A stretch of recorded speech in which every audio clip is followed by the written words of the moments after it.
మనకు వస్తాయి శ్రీను ఆల్రెడీ వాళ్ళ ఛానల్ సార్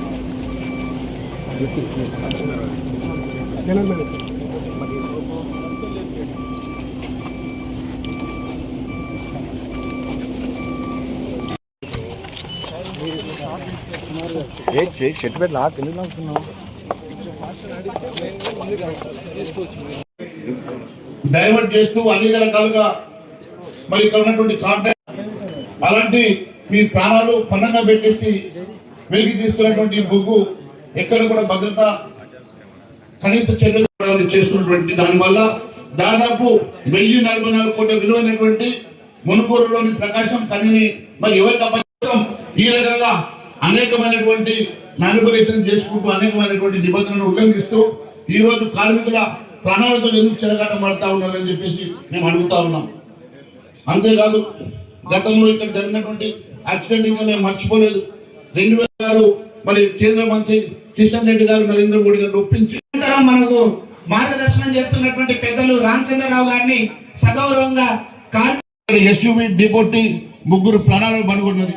మొన్నటికి మొన్న ఈరోజు భారీ డంపర్ టైర్ తొలగించే సమయంలో టైర్ బస్ట్ అయి ఒక 40 ఏళ్ల యువకుడు ఎంతో కాలుష్యమై ఈ ప్రాంతంలో మరి పర్యావరణకు ఇబ్బంది కలుగుతున్నా కూడా దాన్ని పట్టించుకున్నటువంటి యాజమాన్యాన్ని మేము అడుగుతంలో ఇక్కడ జరిగినటువంటి ఎంతో కాలుష్యమై ఈ ప్రాంతంలో మరి పర్యావరణకు ఇబ్బంది కలుగుతున్నా కూడా దాన్ని పట్టించుకున్నటువంటి యాజమాన్యాన్ని మేము అడుగుతంలో ఇక్కడ జరిగినటువంటి ఎస్యూవి ఢీకొట్టి 3 ప్రాణాలను పనుకున్నది.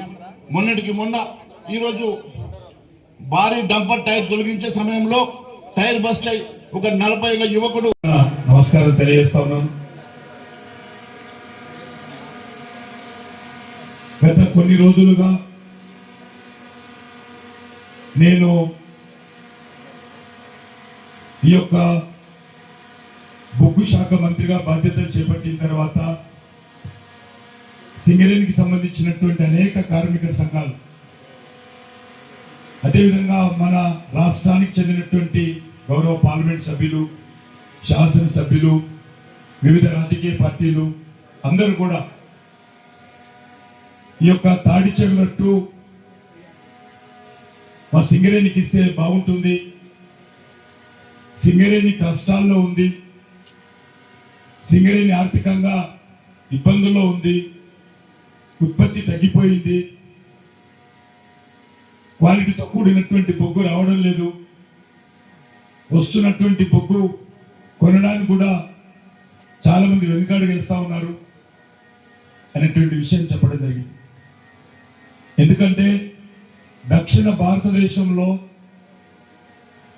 ఉన్నటువంటి ఏకైక పెద్ద బొగ్గు ఉత్పత్తి చేసేటువంటి సంస్థ మన సింగరేణి. మన సింగరేణి నుంచే మన తెలంగాణ, ఆంధ్రప్రదేశ్, కర్ణాటక, మహారాష్ట్ర ఇలాంటి అనేక రాష్ట్రాలకు బొగ్గు ఉత్పత్తి చేస్తుంటాం. కానీ ఈరోజు ఆ పరిస్థితి లేదు. మన తెలంగాణలో మన ప్రభుత్వమే, మన తెలంగాణ రాష్ట్ర ప్రభుత్వ పరిధిలోని విద్యుత్ సంస్థలే, ఏపీ జెన్కోకు సంబంధించినటువంటి విద్యుత్ సంస్థలే సింగరేణి బొగ్గు తీసుకోవాలంటే అనేక రకాల మరి సందేహాలు వ్యక్తం చేస్తా ఉన్నాం. మరి ఈరోజు ఇంతకుముందు మాధవ్ నాయక్ గారు చెప్పినట్టు సింగరేణి కార్మికుల కష్టార్జితమైనటువంటి ఏదైతే బొగ్గు తీస్తామో ఆ బొగ్గును రాష్ట్ర ప్రభుత్వ పరిధిలోని విద్యుత్ ఉత్పత్తి చేసేటువంటి థర్మల్ కేంద్రాలకు మన బొగ్గు కొనుక్కుంటుంది రాష్ట్ర ప్రభుత్వం. కానీ ఆ డబ్బు ఇవ్వడం లేదు. అదేవిధంగా మన సింగరేణికి సంబంధించినటువంటి, మన కంపెనీకి సంబంధించినటువంటి థర్మల్ కేంద్రాలు మనం విద్యుత్ ఉత్పత్తి చేస్తాం. ఆ యొక్క విద్యుత్తును కూడా రాష్ట్ర ప్రభుత్వ ట్రాన్స్కోకు మనం అందిస్తే ఆ ప్రభుత్వము మనకు డబ్బులు ఇవ్వాలి. గత 12 సంవత్సరాలుగా మన సింగరేణికి రావాల్సినటువంటి బొగ్గుకు సంబంధించినటువంటి డబ్బులు కానీ, మన విద్యుత్తుకు సంబంధించినటువంటి డబ్బులు కానీ రాష్ట్ర ప్రభుత్వం మనకి ఇవ్వడం లేదు. 1 సంవత్సరము 2 సంవత్సరాలు ఆగొచ్చు మనం, కానీ 12 సంవత్సరాలు అవుతుంది. మన రక్తాన్ని చెమటగా మార్చి మనము కష్టపడి ఉత్పత్తి చేసినటువంటి బొగ్గంతా కూడా దానికి సంబంధించినటువంటి 54,000 పైచీలకు రాష్ట్ర ప్రభుత్వం మనకి ఇవ్వాలి. ఇదో రాష్ట్రంలో ఏ పనులు జరుగుతారేవా, కాంట్రాక్ట్లో డబ్బులు ఇస్తలేరా, కొత్త ప్రాజెక్టులు చేపడతలేరా, తమ రాజకీయ అవసరాలకు కొత్త పథకాలు ప్రారంభిస్తలేరా, అన్ని చేస్తున్నారు. అన్ని రకాలుగా ఎక్కడ ఏ లోటు లేకుండా కొన్ని చేస్తున్నారు. మరి అందరికంటే ముందు మన డబ్బు, మనం కష్టపడేటువంటి డబ్బు, మనము ప్రాణాలకు తెగించి రాత్రి అనక పగలనక మనం చూస్తా ఉన్నాం. ఇక్కడ మనం కూర్చొని మీటింగ్ పెట్టుకుంటే మన కార్మికులు ఏ రకంగా బొగ్గు కోసం బ్లాస్టింగ్ చేస్తున్నారు చూస్తున్నాం. ఇప్పుడే వినబడేది మనం. ఆ రకంగా రాత్రి అనక పగలనక మన కార్మికులు కష్టపడి సంపాదించేటువంటి డబ్బు ఈ రకంగా మన అవసరాలకు ఇవ్వకుండా ఈరోజు మన విద్యుత్తు లేక మనకు సంబంధించినటువంటి సింగరేణిని దివాలా తీసేటువంటి పరిస్థితి వచ్చింది. ఆర్థికంగా దెబ్బతీసేటువంటి ప్రయత్నం జరుగుతా ఉంది. ఈరోజు మనం జీతాలు ఇవ్వాలంటే ఓడి తీసుకోవాల్సిన పరిస్థితి వచ్చింది సింగరేణి. ఎందుకు వచ్చింది కారణం అడుగుతాం. ఎందుకు ఈరోజు ఈ పరిస్థితి వచ్చింది?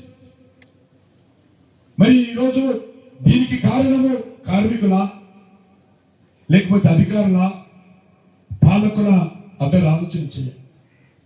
గతంలో 10 సంవత్సరాలు పరిపాలించినటువంటి ప్రభుత్వమా, ఇప్పుడు సుమారు 3 సంవత్సరాలుగా పరిపాలిస్తున్నటువంటి ప్రభుత్వమా? కార్మికులందరూ ఆలోచించారు. నేను రాజకీయాలు మాట్లాడడం కోసం రాలేదు, కానీ నా సింగరేణి కోసం, నా కార్మికుల కోసం, నా బొగ్గు పరివారం ఏదైతే కోల్ పరివారం అంటారో మీరందరూ కూడా, నేను కూడా ఒక కుటుంబ సభ్యులలో అందరూ, దేశమంతా పనిచేసేటువంటి కోల్ కార్మికులందరూ కూడా ఒక కుటుంబాన్ని భావిస్తాను. ఏ రాష్ట్రంలో ఏ బొగ్గు ఉన్నప్పటికీ కూడా, సింగరేణిలో కూడా 49% ఉన్నప్పటికీ కూడా ఇక్కడ నేను ఏ రకమైనటువంటి అధికారం నాకుండదు. అధికారం లేకున్నా కూడా నేను కార్మికుల తరఫున, నేను మంత్రిగా కాకముందు శాసనసభ్యుడిగా శాసనసభలో ఆ రోజు కేసీఆర్ ప్రభుత్వాన్ని నీళ్లు తాగించింది. ఈరోజు మళ్ళీ నేను మంత్రిగా ఉన్నప్పటికీ కూడా ఖచ్చితంగా నేను కార్మికుల తరఫున మాట్లాడతాను. అందుకే నాకు ఆవేదన ఉంది కాబట్టి, నాకు సింగరేణి సమస్యలు తెలుసు కాబట్టి నేను మంత్రిగా అయిన తర్వాత ప్రధానమంత్రి గారు అనేక సార్లు కలిశాను. ఎందుకంటే మీకు అందరికీ తెలుసు, 2014 తర్వాత అది ప్రభుత్వానికి సంబంధించి కానీ, రాష్ట్రానికి కానీ, కేంద్రానికి కానీ ఏ బొగ్గు కంపెనీలకు కేంద్ర ప్రభుత్వము నామినేటెడ్ బేసిస్ లో కోల్ బ్లాక్స్ ఇవ్వలేదు ఇప్పటివరకు. మనకు తెలుసు 2013-14లో ఏదైతే కోల్ స్కామ్ జరిగింది, 2.5 లక్షల కోట్ల రూపాయల బొగ్గు కుంభకోణం జరిగింది. మన్మోహన్ సింగ్ గారు ప్రధానమంత్రిగా ఉన్నారు. సిబిఐ, సుప్రీంకోర్టు, కాగ్ అనేక రకాల నివేదికలు, దర్యాప్తులు జరిపారు. మంత్రులు జైలుకి వెళ్ళినప్పుడు అప్పుడు సుప్రీంకోర్టు తీర్పిచ్చింది. ఇదందరూ మనం అర్థం చేసుకోవాలి.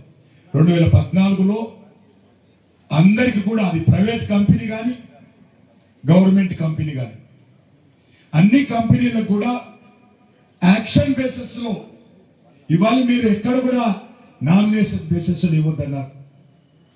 2014 నుంచి ఈ రోజు వరకు దేశంలో ఏ కోల్ కంపెనీ, అది గవర్నమెంట్ ఆఫ్ ఇండియా కోల్ కంపెనీలు కానీ, రాష్ట్ర ప్రభుత్వానికి సంబంధించినటువంటి కోల్ కంపెనీలు కానీ ఒక్కటి కూడా నామినేషన్ బేసిస్ ఇవ్వలేదు. కానీ ఈరోజు నేను గర్వంగా చెప్తాను, నరేంద్ర మోడీ గారి యొక్క ఆదేశాలతో నేను ఒక తెలంగాణ బిడ్డగా కేంద్ర మంత్రి అయిన తర్వాత ఈరోజు మరి 12 సంవత్సరాల తర్వాత గత 2 దశాబ్దాలుగా కిరణ్ కుమార్ రెడ్డి గారు ముఖ్యమంత్రి ఉన్నప్పుడు, రోషయ్య గారు ముఖ్యమంత్రి ఉన్నప్పుడు, వైఎస్ఆర్ గారు ముఖ్యమంత్రి ఉన్నప్పుడు కూడా ఈ యొక్క తాడిచెర్ల 2 కోసం అనేక రకాలుగా వాళ్ళందరూ ప్రయత్నం చేసినటువంటి విషయం మీకు జ్ఞాపకం చేస్తాను. కానీ అయినప్పటికీ కూడా తాడిచెర్ల 2 మన సింగరేణికి రాలేదు. ఈరోజు నేను గర్వంగా చెప్తా ఉన్నాను, నరేంద్ర మోడీ గారి ఆదేశాలతో, వారి అనుమతితో ఈరోజు తాడిచెర్ల 2 మన సింగరేణికి వచ్చిందనే విషయాన్ని మనం చెప్తాను. ఇది రాజకీయాలకు సంబంధం లేదు, నేను ఏ పార్టీని విమర్శించడం లేదు. కానీ నా కార్మికుల ముందు, నా యొక్క